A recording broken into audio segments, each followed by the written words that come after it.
I'm going to read to you one of my short stories. It is entitled, I Am the Ears. She looks at herself in the mirror one more time before exiting the house. I follow behind her without thinking as we get into her car and she turns up the radio. It's a new CD. She always has a new CD. It's a band she has recently become obsessed with. Like I haven't heard that before.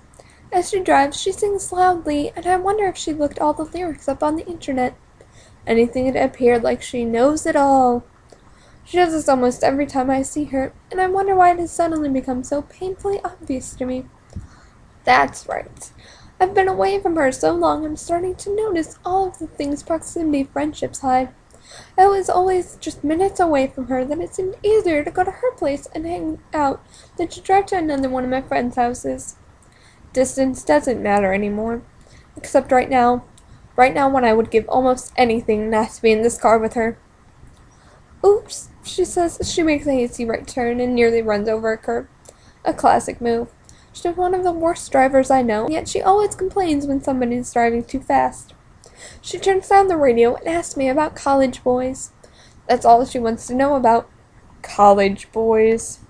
As if boys suddenly mature once they hit university. Earth to Cosmo Girl? That's not how it works. Until they're the usual. I'm single. Not that it really matters.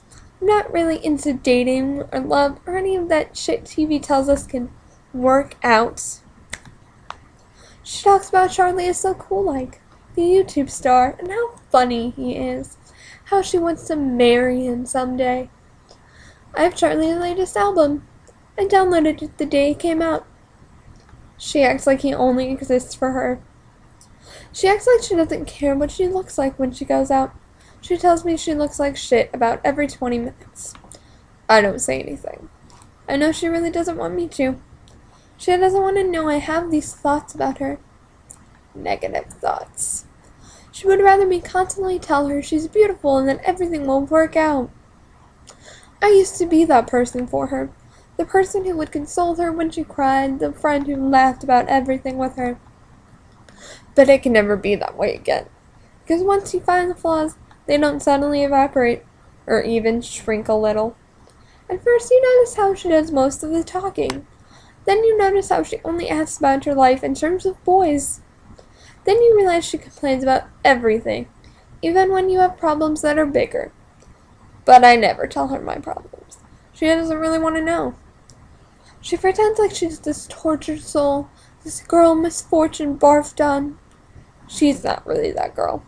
You can see it in the way she smiles in the car she drives, the way she talks about her problems so openly and often. Those are the problems of girls who can't decide what dress they should wear to the dance.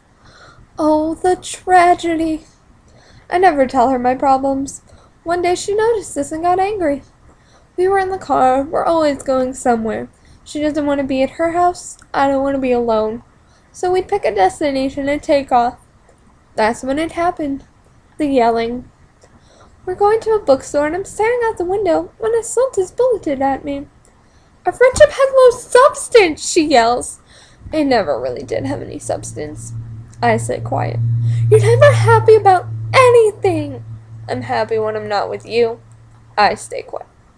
She turns up the music and doesn't speak the rest of the way. We get our books and she drops me off at my house.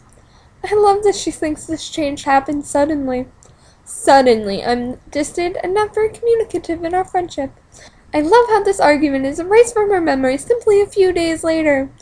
Either she forgot about it completely, or she thinks I don't care about what she said. And truthfully, I don't care about what she said. Maybe I cared a little bit at first.